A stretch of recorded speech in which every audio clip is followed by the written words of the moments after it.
السلام علیکم۔ آپ کے ساتھ ایک واقعہ پیش کیا جائے گا کب بنو اسرائیل نے حضرت طالوت کی بادشاہت اور حضرت شمویل کی نبوت کو قبول کیا۔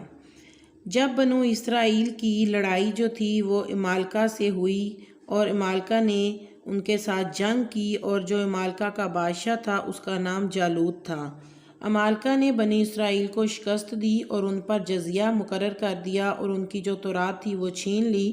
بنو اسرائیل اللہ تعالیٰ سے دعا کرتے تھے کہ ان میں کوئی نبی مبعوث فرمائے جن کے ساتھ مل کر وہ عمالقہ سے اپنی شکست کا بدلہ لیں۔ نبوت کے خاندان کے جو سب لوگ تھے وہ فوت ہو چکے تھے، صرف ایک عورت حاملہ باقی بچی تھی۔ بنو اسرائیل نے اس عورت کو قید کر لیا اور اس نے اللہ سے دعا کی کہ اس کے ہاں لڑکا پیدا ہو۔ اس کے ہاں لڑکا پیدا ہوا تو اس عورت نے اس کا نام شمعون یا شمویل، دونوں نام بلائے جاتے ہیں، رکھا۔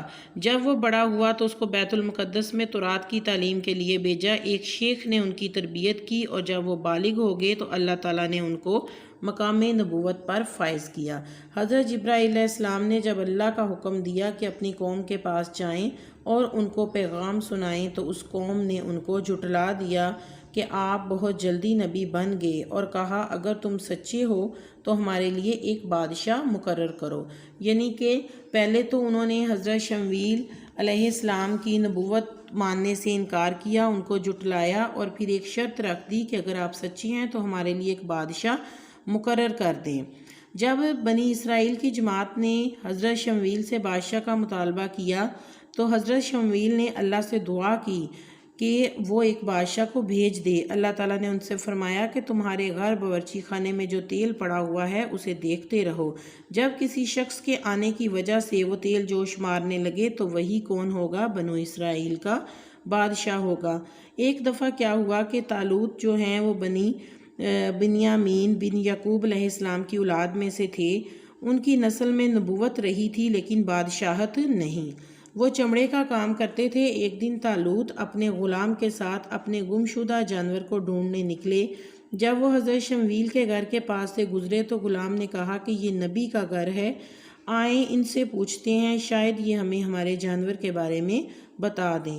جب حضرت طالوت حضرت شمویل سے بات کر رہے تھے تو اچانک تیل نے جوش مارنا شروع کر دیا۔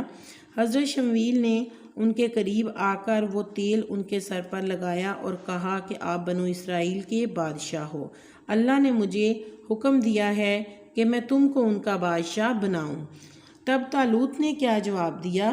انہوں نے کہا کہ آپ کو علم ہے کہ میں بنو اسرائیل کے نچلے خاندان سے تعلق رکھتا ہوں؟ فرمایا ہاں مجھے علم ہے، اور کہا میرا قبیلہ، میرا گھر بہت پست اور نچلے درجے کا ہے؟ فرمایا ہاں۔ پھر بنو اسرائیل کو بتایا کہ طالوت ان کا بادشاہ ہے۔ انہوں نے اعتراض کیا کہ ہم ان کو بادشاہ نہیں مان سکتے کیونکہ ہم ان سے زیادہ علم والے ہیں۔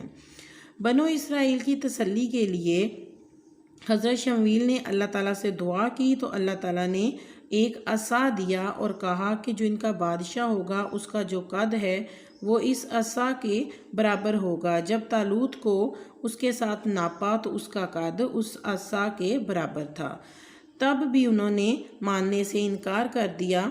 پھر یہاں پہ جو آیت ہے جس میں سامان تسکین کے بارے میں ذکر کیا گیا ہے، یہ کون سا سامان تھا؟ ایک تابوت تھا جس میں حضرت موسیٰ علیہ السلام اور ہارون علیہ السلام کی لاٹھیاں، ان کے کپڑے، تورات کے ٹکڑے تھے، اور بعض نے کہا ہے اس میں نالین تھے۔ اب کیا تھا کہ جو بنو اسرائیل تھا ان کے ذہن میں یہ تھا کہ ہمارا وہ جو تابوت تھا وہ عمالقہ نے جنگ کے دوران ہم سے چھین لیا تھا، اور وہ ان کے لیے بڑا باعث مقدس تھا اور اس کو وہ بڑا بابرکت والا سمجھتے تھے۔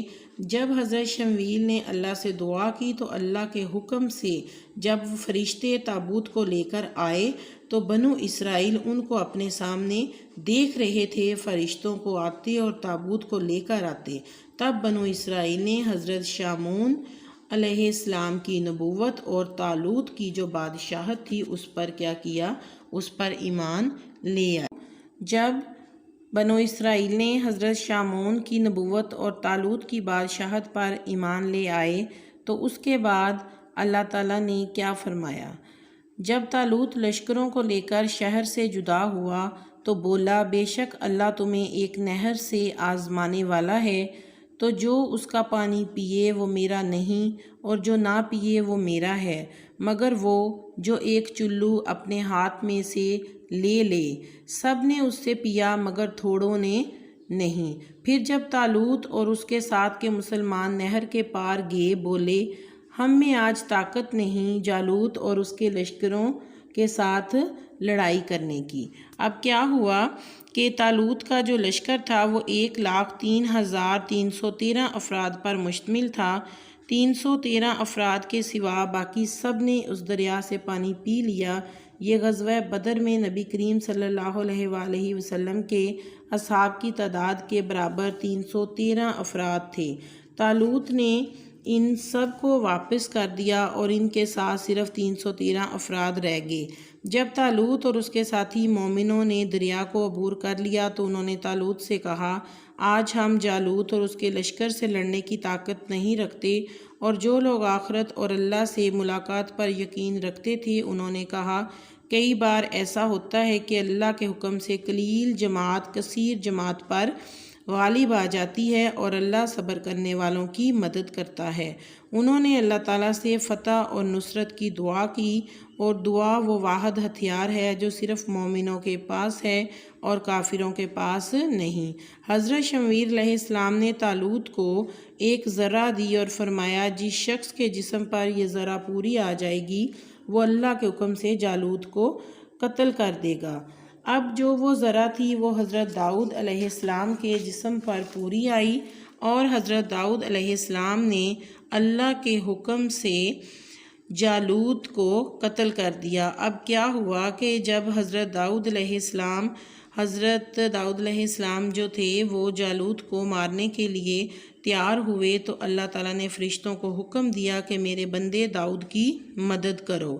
جب حضرت داؤد علیہ السلام نے آگے بڑھ کر اللہ اکبر کہا تو جنوں انس کو چھوڑ کر تمام فرشتوں اور حاملین عرش نے نعرہ تکبیر بلند کیا۔ جالوت نے اللہ اکبر کی گونجدار آوازوں کو سنا تو اس نے یہ سمجھا کہ تمام دنیا نے مل کر اس پر حملہ کر دیا ہے۔ زور سے آندھی چلی اور ان پر اندھیرا چھا گیا۔ جالوت خود الٹ کر گر گیا تو حضرت داؤد علیہ السلام نے بعد میں اس کے لشکر پر بھی حملہ کیا اور اللہ تعالیٰ نے کامیابی عطا فرمائی۔ یہ دنیا کا نظام ہے کہ کسی کو طاقت اور کسی کو شکست دی جاتی ہے تاکہ زمین میں فساد نہ ہو۔ آپ کو یہ ویڈیو اچھی لگے تو چینل کو سبسکرائب، ویڈیو کو لائک اینڈ شیئر کریں۔ اپنا خیال رکھیں۔ اللہ